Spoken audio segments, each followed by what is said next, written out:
मुख सहिता नासिका मुख नासिका, ये क्या समास हुआ?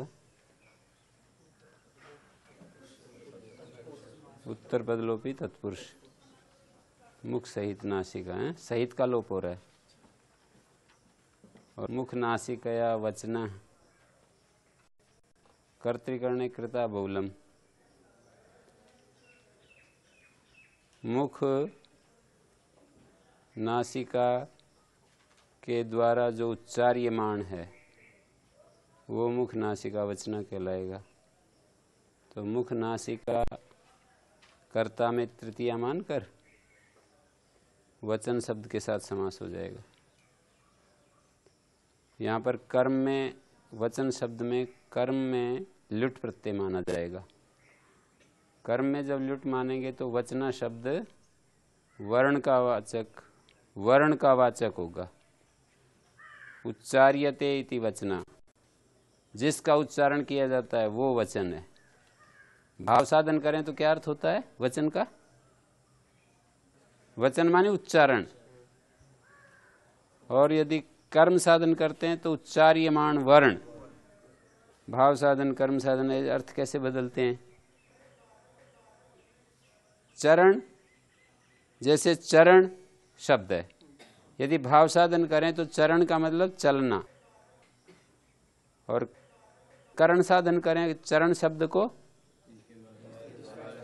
पैर, चरण का अर्थ पैर हो जाएगा, और चरण का मतलब चलना। तो कुछ अंतर पता लगा? करण साधन बनाएंगे ना ये चरण शब्द, चर धातु से लुट प्रत्यय करण कारक में मानेंगे तो चरण का अर्थ पैर होगा। चरण शब्द का मायने पैर, पाद। और यदि भाव साधन लुट प्रत्यय करेंगे तो चरण माने चलना है। तो अंतर नहीं है। चरण एक तो होता है वॉक भी कह सकते हैं, वॉकिंग भी कह सकते हैं, हैं? वॉक का मतलब ही चलना हो जाता है ना, वॉकिंग भी। और जो है एक, ये अंतर नहीं है।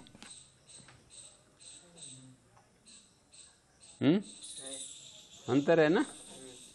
तो चरण का मतलब पैर, ये जो पदार्थ दिख रहा है ना, ये चीज जिसके ऊपर खड़े हैं चलते हैं, ये देखो ऐसे, जिसके द्वारा चलते हैं, जिस साधन से चलते हैं वो चरण होगा। तो इस तरह से आप समझो। अब वर्ण, वचन शब्द को कर्म साधन मानेंगे तो वर्ण आएगा, भाव साधन मानेंगे तो बोलना, उच्चारण। कथन भी कह सकते हैं। हाँ, उच्चारण वत्स परिभाषण उच्चारण कथन। कथन जो है जिह्वा से जो कथन करते हैं, वचन कथन बोलना। जो बोलना है ये वचन का मतलब है। मुख नासिकया वचना, जब वचन को कर्म साधन मानेंगे तो कर्म कारक में षष्ठी नहीं हो सकती। बताओ क्यों नहीं हो सकती? आप बताओ। वचन को जब कर्म साधन मानेंगे तो जो मुख नासिका शब्द है इसमें जो विभक्ति विधान करेंगे तो कर्म कारक में कर्तृकर्मणों कृति षष्ठी नहीं हो सकती। क्यों नहीं हो सकती? अब बताओ। आपको एक नियम बताया है ना कि अभीते प्रथमा, कर्म साधन करेंगे तो कर्म में तो फिर प्रथमा जाएगी, षष्ठी कैसे जाएगी? वचन शब्द यदि कर्म कारक में निष्पन्न करेंगे तो जो कर्म होगा उसमें तो प्रथमा जाएगी, षष्ठी कैसे जाएगी? अभीते प्रथमा। कर्ता में प्रत्यय करेंगे तो कर्ता में प्रथमा, करण में प्रत्यय करेंगे तो करण में प्रथमा। हैं? जिस कारक में प्रत्यय करेंगे उस कारक में प्रथमा हो जाती है। मुख नासिका वचना यदि कर्म में है तो मुख नासिका को कर्म मानो तो वो फिर प्रथमा ही जाएगी यदि कर्म मानते हो तो। पर यदि मुख नासिका को, यहाँ पर मुख नासिका को हम करण माने तो मुख नासिका के द्वारा उच्चार्यमान, मुख नासिका को कर्ता माने और वचन को वर्ण माने तो क्या दिक्कत आएगी? उच्चारण करने वाला मुख और नासिका हो जाएगा। हाँ, मुख और नासिका उच्चारण करने वाला हो जाएगा।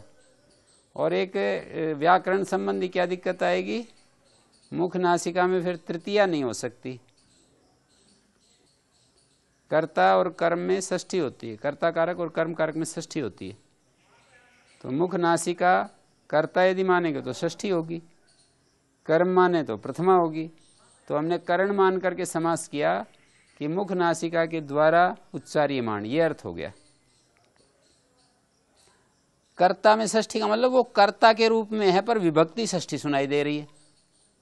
कर्म में षष्ठी का मतलब है कि वो है तो कर्म पर विभक्ति की हिसाब से देखोगे तो उसमें षष्ठी है। कर्ता में षष्ठी, कर्म में षष्ठी, करण में षष्ठी। करण में षष्ठी का मतलब क्या है? षष्ठी जो है वो करण कारक के अर्थ को दे रही है, ये मतलब है करण में षष्ठी। करण कारक के अर्थ को षष्ठी बता रही है, ये करण में षष्ठी शब्द का अर्थ है। कर्म में षष्ठी का क्या अर्थ है भाई? अर्थ जो उसका कर्म निकलेगा, जो हिंदी में हम कर्म अर्थ समझते हैं ना, जैसे माता को स्मरण करता है, तो यहाँ माता जो है ये कर्म है या क्या चीज है? ये माता को याद करता है तो यहाँ माता जो है क्या है? कर्म है ना, पर विभक्ति षष्ठी हो जाएगी, मातु स्मरति। मातरम स्मरति होना चाहिए ना, वैसे तो कर्म में जो है द्वितीय विभक्ति होती है, मातरम स्मरति होता है, लेकिन मातु स्मरति बन जाएगा, ये कर्म में षष्ठी है। और शब्दानाम अनुशासनम, शब्दानुशासनम, जैसे अनुपूर्वक शास धातु से लुट प्रत्यय। अनुशासन का मतलब शासन, अनुशासन मर्यादा पूर्वक जो शासन है, कथन है। शासु अनुशिष्टो, शास धातु का भी अर्थ अनुशिष्टि है। शास का मतलब भी अनुशासन ही है, शासन अनुशासन एक ही।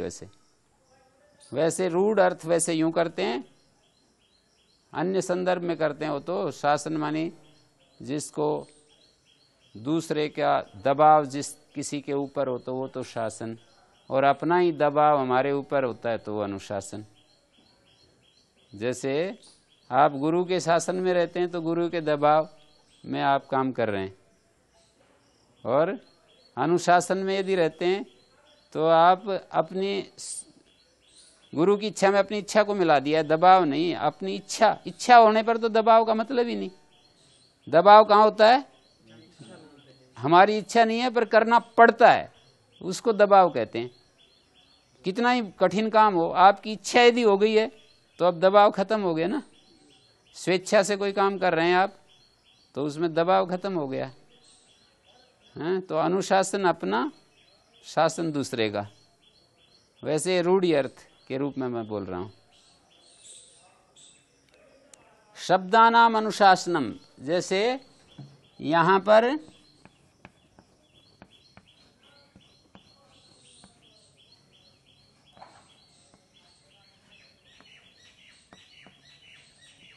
ये सास धातु से लुट प्रत्यय तो अनुशासन बन गया ना, हैं? सास धातु से लुट को आन मिल गया, अनुशासनम। तो यहां पर ये कर्म में षष्ठी, कर्म में षष्ठी जो है, शब्दों को अनुशासन जिसके द्वारा किया जाता है, ये करण में लुट मानेंगे। करण में लुट मानेंगे, करण में लुट मानेंगे तो अनुशासन का अर्थ क्या हो जाएगा? एक भाव में होता है लुट, करण में होता है, अधिकरण में होता है, तीन जगह होता है सामान्य ढंग से जो लुट होता है। अपवाद उसके अलग हैं। कृतलुटो बहुलम, कृतलुटो बहुलम जो अपवाद है वो कहीं दूसरे कारक में भी हो सकता है। जैसे अभी वचन शब्द में मैंने दिखाया कर्म कारक में हो गया है, तो एक वो अलग बात है। पर सामान्य नियम तो यही कहता है कि भाव में होता है, करण में होता है, अधिकरण में होता है। तो अनुशासन को करण में लुट करेंगे तो क्या अर्थ बनेगा प्रियार्चना जी? हाँ, जिसके द्वारा वो क्या चीज है? सूत्र होंगे अष्टाध्यायी के, शास्त्र जिसको कहते हैं अष्टाध्यायी के सूत्र अनुशासन शब्द से कहे जाएंगे। सूत्रों के द्वारा वो करते हैं ना हम, तो शब्दों का अनुशासन करते हैं।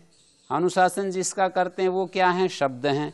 तो शब्द कर्म बने हुए हैं ना, इसको आप ये कर्म बना हुआ है, इसको पहचान के लिए ये तिङंत पद का प्रयोग करके देख लो, पता चल जाएगा तुरंत। इसका तिङंत प्रयोग करके देख लो, तुरंत पता चल जाएगा। क्या बनाएंगे इसको? तिङंत में बनाएंगे तो शब्दान अनुशास्ति बोलेंगे। शब्दान अनुशास्ति शास्त्रम।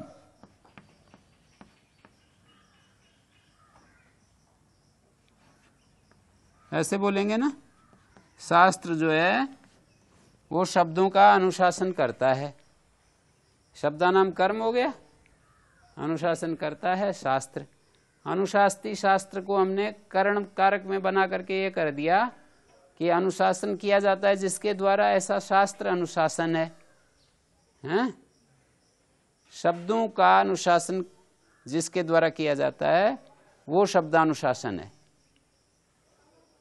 ठीक है।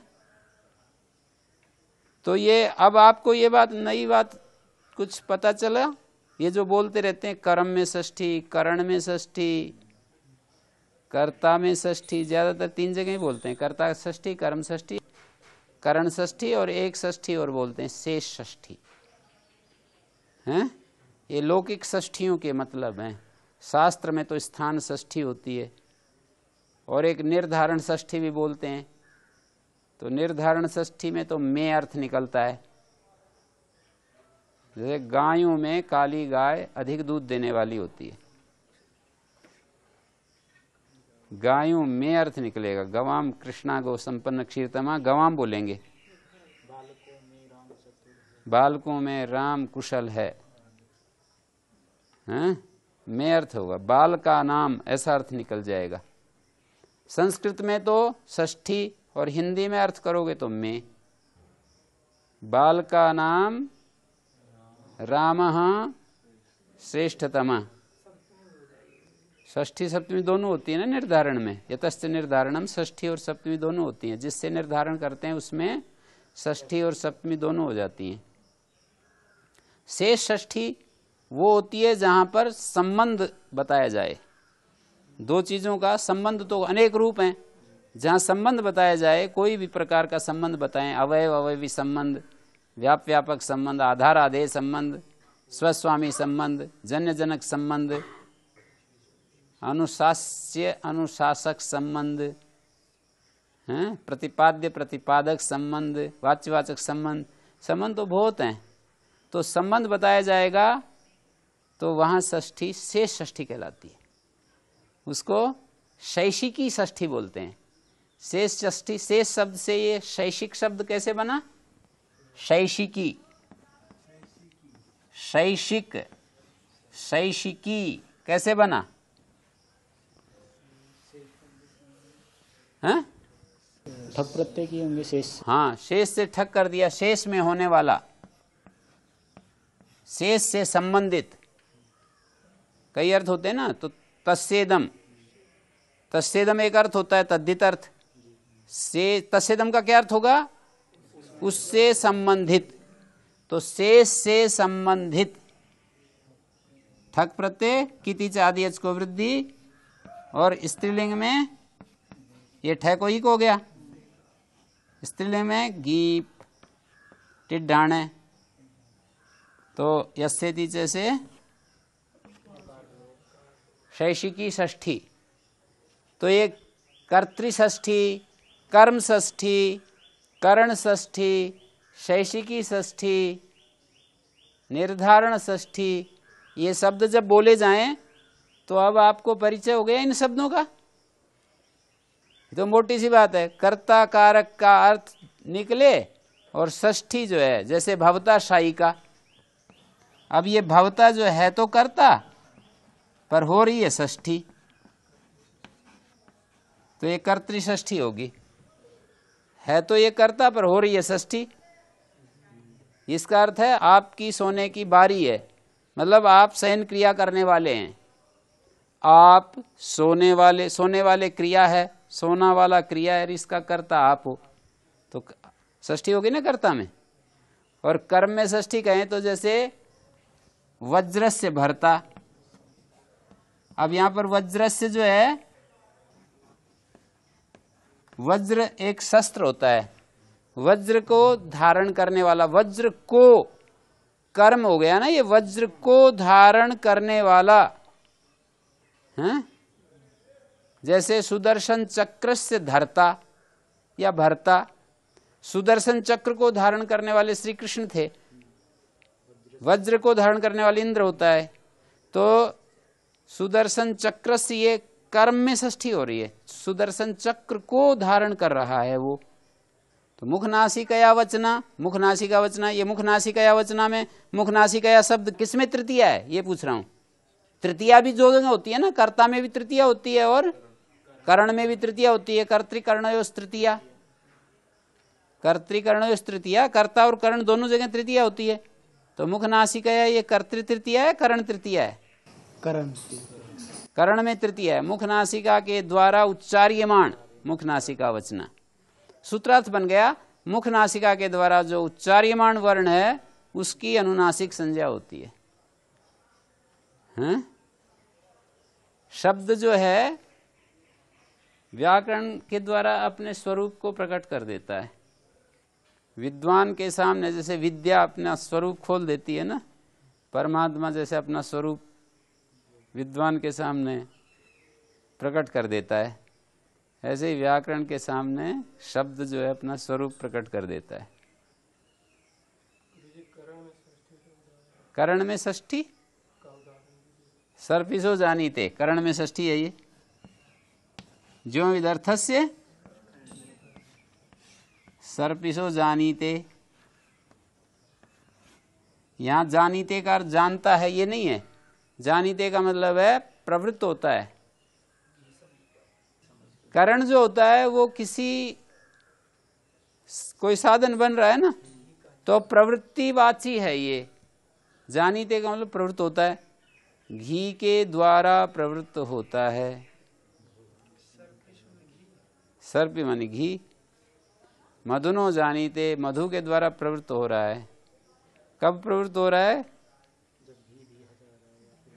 घी जैसे भोजन नहीं कर रहा था, फिर वो बोले कि बड़ा अच्छा आज तो बहुत ही अच्छा माल बना हुआ है, तो उसका मन हो गया खाने के लिए। सर्पिसो जानीते, देवदत्तः सर्पिसो जानीते, देवदत्त घी से प्रवृत्त हो रहा है भोजन करने के लिए, वैसे तो नहीं कर रहा था।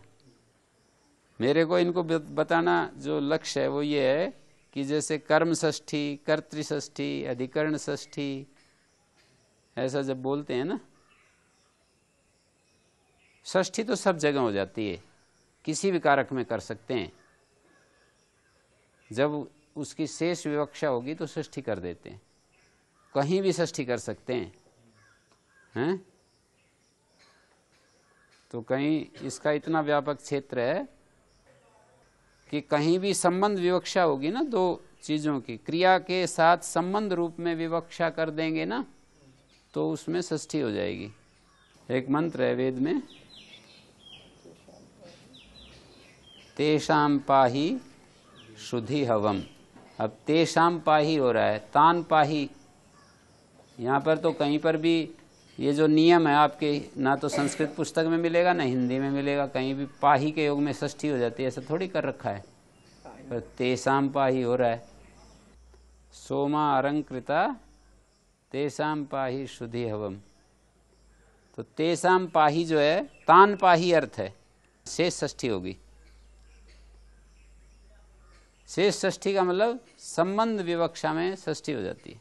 जैसे राम का भाई, तो राम और भाई के बीच में संबंध विवक्षित नहीं हो गया, भ्रातृ संबंध, तो षष्ठी होगी राम का भाई। तेषाम पाही, उनकी रक्षा करो, रक्षा करना के साथ उनका संबंध विवक्षित हो गया। तो इसके उदाहरण तो सब हो गए, यवमान, चितवान। तुल्यास्य प्रयत्नम सवर्णम, तुल्य, आस्य और प्रयत्न तीन शब्द हैं, ठीक है। तुल्य आस्य प्रयत्नम सवर्णम।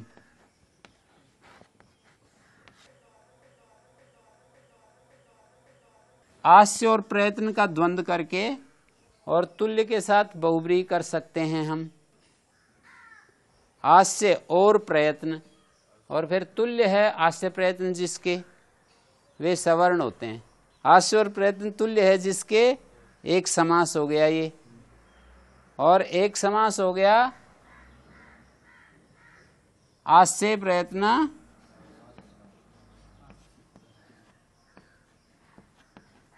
ये सप्तमी तत्पुरुष हुआ, और तुल्य के साथ फिर बहुब्रीहि कर दो। तुल्यः आस्य प्रयत्न यस्य। तुल्यता किसी के साथ होती है, सापेक्ष है ना, किसी दूसरे की अपेक्षा से तुल्यता देखी जाएगी। तो तुल्य है आस्य प्रयत्न जिसका, जिसके साथ, उसके साथ उसकी सवर्ण संज्ञा हो जाती है। ये दूसरा समास हो गया। तीसरा समास, तुल्य और आस्य और प्रयत्न का त्रिपद बहुब्रीहि कर देंगे, तीन पदों का इकट्ठा ही बहुब्रीहि कर देंगे। बहुब्रीहि जो है इकट्ठा तीन पदों का, चार पदों का भी हो जाता है, और द्वंद्व भी ऐसा ही है, तीन चार पदों का हो जाता है। पर तत्पुरुष जो है हमेशा दो दो पदों का होता है, एक बार में दो ही पदों का होगा तत्पुरुष समास। और अव्ययी भाव भी एक बार में दो ही पदों का होगा, कई पदों का नहीं होता। क्यों ऐसा क्यों होता है, कौन उत्तर देगा भाई? द्वंद्व और बहुब्रीहि कई कई पदों का हो जाता है, और तत्पुरुष और अव्ययी भाव दो दो पदों का होता है।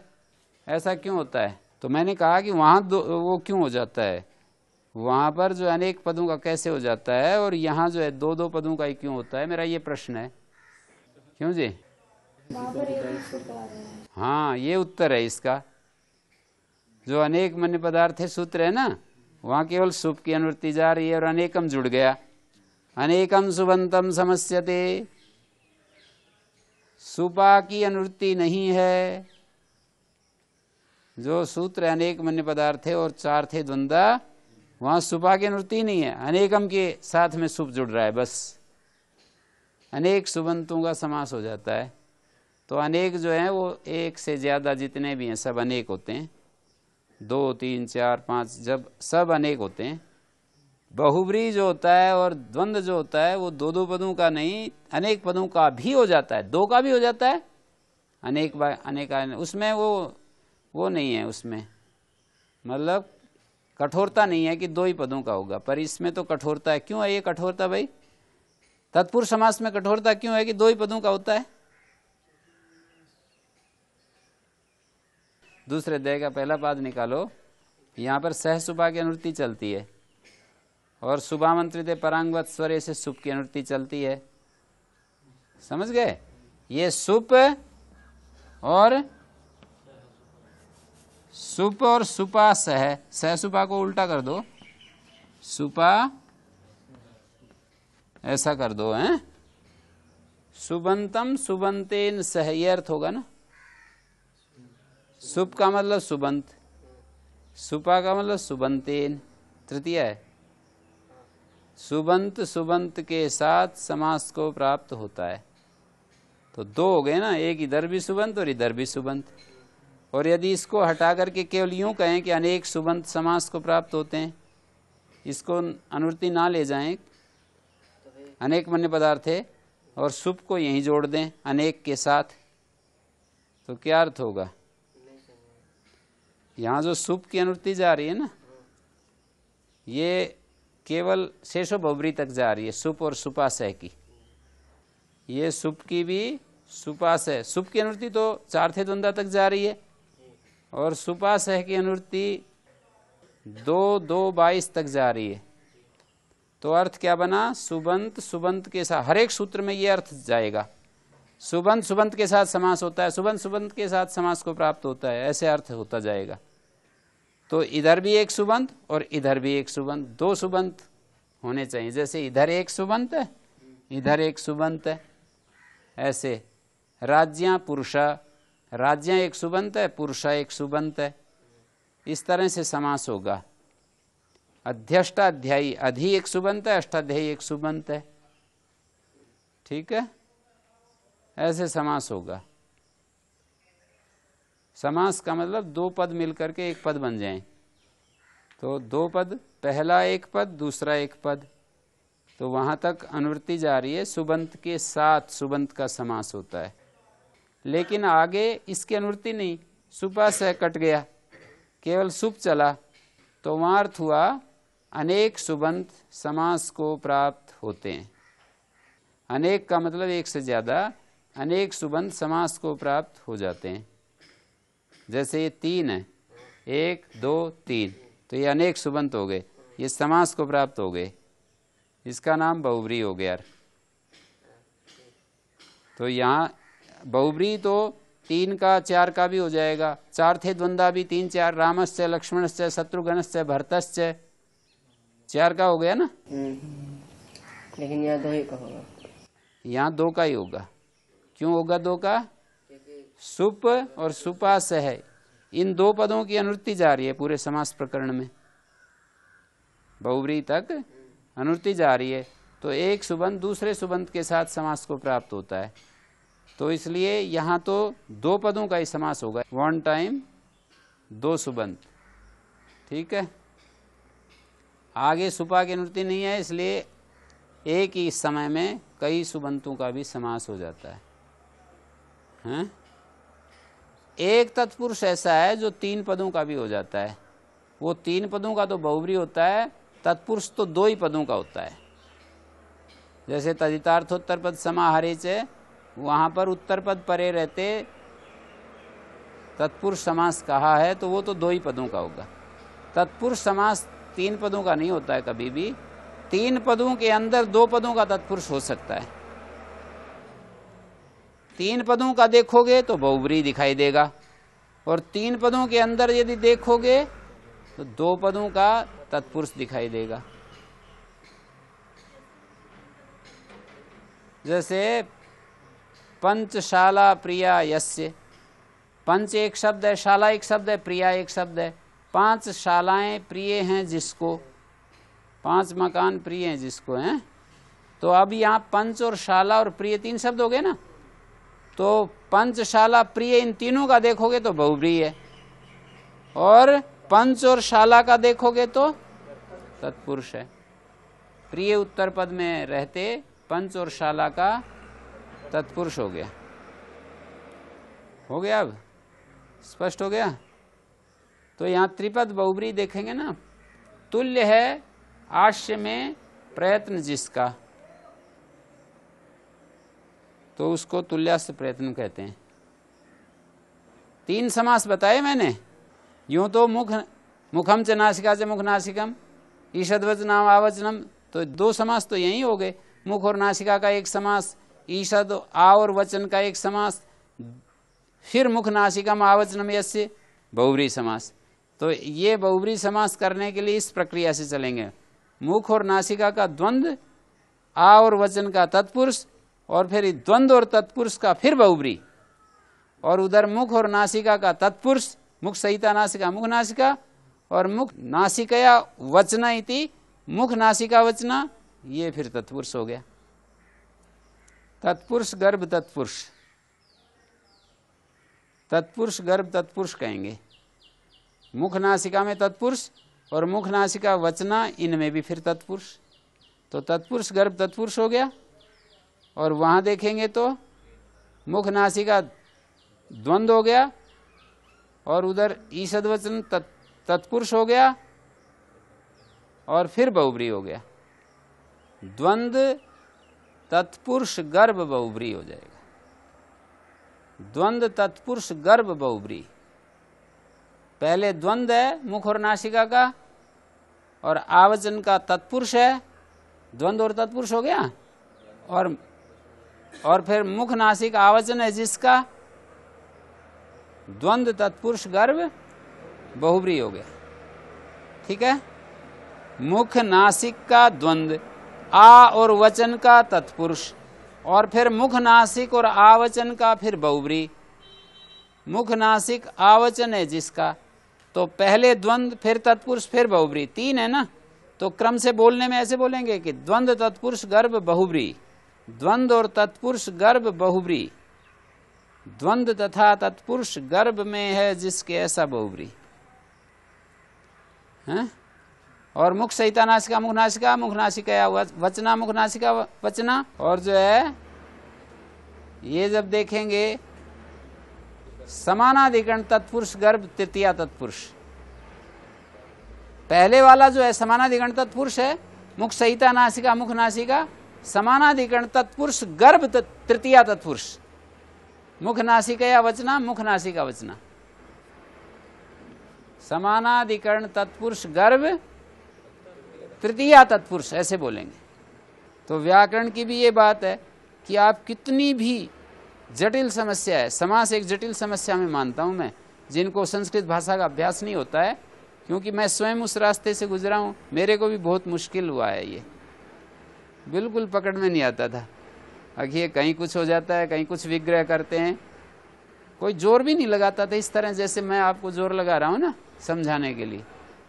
हमारे को तो अपने आप हम रास्ता खोजा। 1 साल तक तो हमें कोई पढ़ाने वाला इस तरह का था ही नहीं, मतलब यूं ही बस बांचते रहते थे, पुस्तक बांचते रहते थे, सुनते रहते थे, पूछते थे, मना करते थे, आगे अपने आप आगे पता लग जाएगा। अभी सारी चीजें नहीं पूछी जाती, आगे जो है काशिका पढ़ोगे, महाभाष्य पढ़ोगे, अपने आप पता लग जाएगा, सारी बातें अभी बता दें आपको। मतलब वो अध्यापक इसी तरह के थे, उनको कम जानकारी थी तो वो इस तरह से जवाब देते थे। तो कितना भी कठिन है, कितना भी मुश्किल काम है, आप लगे रहेंगे, हार नहीं मानेंगे तो आ जाएगा, और पहले ही हार मान गए तो फिर कैसे आएगा, और अपनी ऊर्जा नहीं लगाएंगे तो भी नहीं आएगा। तो ऊर्जा लगानी पड़ेगी और लगे रहना पड़ेगा जब तक कि उसको आप पूरा हस्तगत नहीं कर लेते, पूरा आपको समझ में नहीं आ जाता, तब तक लगे रहना पड़ेगा। तो ये यहां पर आ जाओ, तुल्य है आस्य में प्रयत्न जिसका, ये 3 पदों का बहुब्री है। तुल्य है आस्य में प्रयत्न जिसका, आस्य प्रयत्न आस्य प्रयत्न, तुल्य आस्य प्रयत्न यस्य, फिर बहुब्री हो गया। तो इसको कहेंगे सप्तमी तत्पुरुष गर्भ बहुब्री, आस्य प्रयत्न आस्य प्रयत्न सप्तमी तत्पुरुष हो गया, तुल्य और आस्य प्रयत्न का बहुब्री हो गया, तो सप्तमी तत्पुरुष गर्भ बहुब्री हो गया। और यदि आप 3 पदों का बहुब्री करते हो तो इसका नाम सीधा यूं कह देते हैं त्रिपद बहुब्री।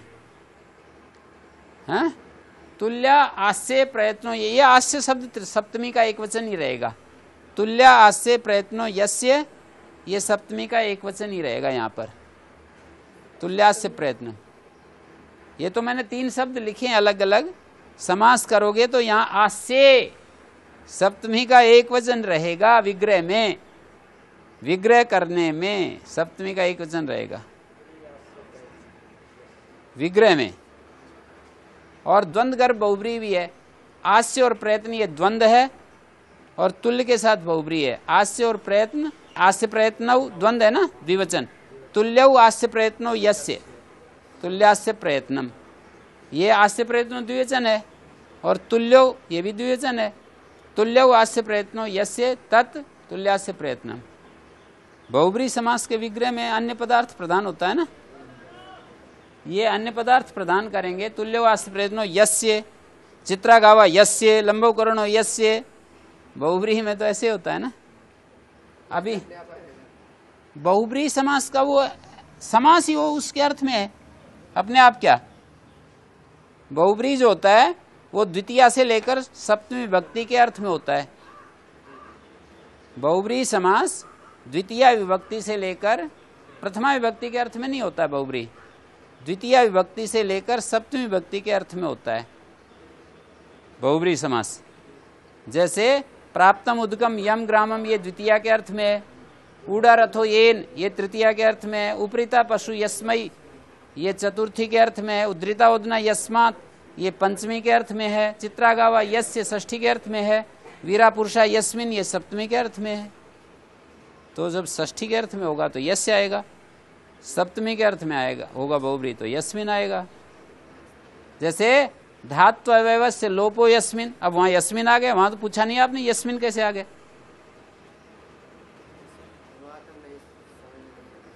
तो पूछा तो नहीं आपने।